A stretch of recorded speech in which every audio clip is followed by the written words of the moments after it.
Usually when it comes to native ads, you have very limited targeting options, but Taboola gives you the opportunity to target actually a lot of different things. And in this video, we will speak about the targeting options with Taboola. Hi everyone, my name is Marcel Sattler. I'm the founder of nativeadvertising.net. Check it out. We're a platform where you can learn more about native ads, and we're also an agency with more than 10 years of experience with native ads only.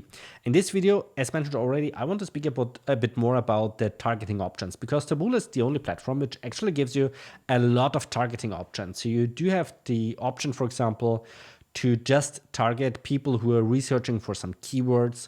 You do have the option to target based on their interests. And this is actually pretty great because all the other platforms, or the majority of the other platforms, they don't allow you this, or they don't have these insights like Taboola has. And with Taboola, you do have all these great opportunities here to target. Very important here just is to keep in mind it's still native. So native is still very broad in the beginning. So I would always recommend you to start broad and to narrow it down afterwards.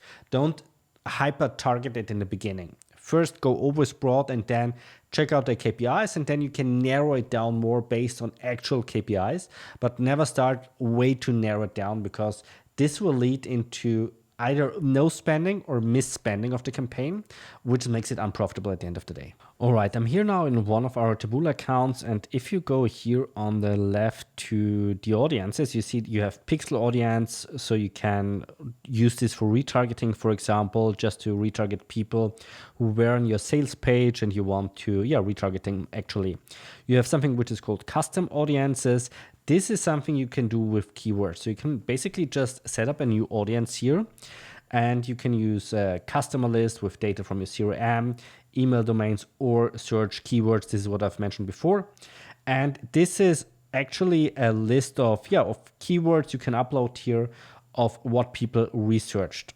I will just name it test, and let's say USA. You see here, by the way, the countries are very limited, so you don't have this available in Europe. But you have it in the US, UK, Hong Kong, Taiwan, Australia, and Brazil.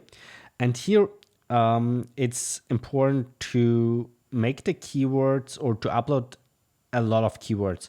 Don't just upload like 10 or 15 keywords, upload way, way more. And I would always recommend you to select broad match and not exact match. The reason here is broad match expands it a bit, and exact match is way too narrowed down. So with exact match, it's way too tight from the targeting, and you will not really see some results. And here you can just keep it with 30 days. And then you can use this audience already. I will just leave it here afterwards for your campaigns, which is actually pretty nice.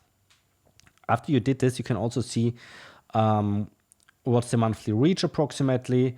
And this is a very good indicator for you if you're going to use something like this. You can also select the topic segments. This is basically like topics people are interested in. Let me show you this. This is like, for example, you need to type in something here,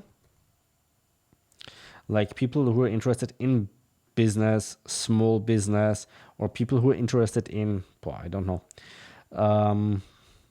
what else? So basically the things are huge in, let's see if they have something for skincare, skin, creams, beauty salons, something like this, eye cream, beauty. If you have like a D2C product, which is in the health niche or beauty niche, you can target the people here. You can also see here on the right-hand side on mobile, let's combine mobile and tablet together. You can also see here the approximate reach here. The last 3 days, 2.95. So it's a lot. And of course here the same idea, don't narrow it down too much. Try to add plenty of topics here. Then we have the predictive audiences, and this is similar users to existing audiences. So this is kind of a lookalike, which you can do. So based on your pixel, you can say you want to have a lookalike of people with a sale. In this case, in this account, the audience is too small. The minimum are 100 users. However, I would recommend you at least 500 users to have a better list. But you can also do this, for example, uploading some emails with a customer file or some zip codes, and just upload it if you have a CRM with this data inside, which also works okay-ish.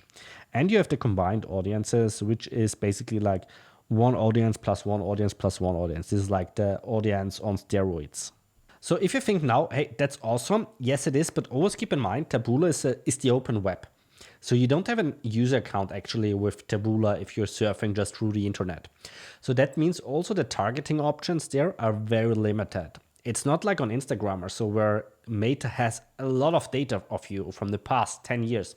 That's not the case with Taboola. So Taboola works differently. It's the open web. People doesn't have an account there.